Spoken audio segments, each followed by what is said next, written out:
میں تو اللہ کی قسم فریادیں کر رہا ہوں، پاکستان کی ہر لڑکی کے پاس ایک 9 ملی میٹر کی پسٹل ہونی چاہیے، ورنہ تو ہم کچا کھا جائیں گے آپ لوگوں کو. آپ کو پتہ نہیں اس بات کا، لائسنس سمیت. آئی ہوپ کہ PK کی ہر لڑکی کے پاس پستول ہو. I hope so. بیٹا ابھی میں بتا دوں، مسلمان بھائی کا مشورہ آپ کو دے رہا ہوں، یہ ضرورت بن چکی ہے. ہر لڑکی کے پاس ایک پستول ہونی ضروری ہے. لائسنس اور ٹریننگ آپ کی ہونی ضروری ہے. مسلمان عورت کی تو شان ہی ہوتی ہے.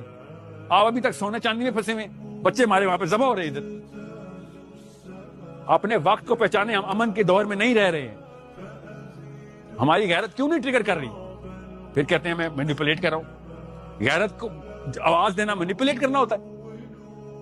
سو اپنے بچوں کو بندوق قلم دیں، ضرور دیں. اس کے علاوہ تو مسلمان کی مطلب اگلا قدم بھی نہیں اٹھاتا مسلمان بغیر علم کے. علم کے بغیر آپ کی کوئی اوقات نہیں.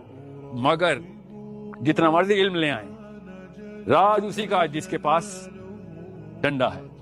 وہ آپ نے کیسے لے کے آنا ہے؟ وہ لابی اور آپس کی طاقت میں اکٹھے ہو کے آتی ہے. اکیلے بندے کو جتنی مرضی ہتھیار پکڑا دیں، کچھ اوقات نہیں اس کی. You have to be global, you have to be everywhere, and you have to be in power.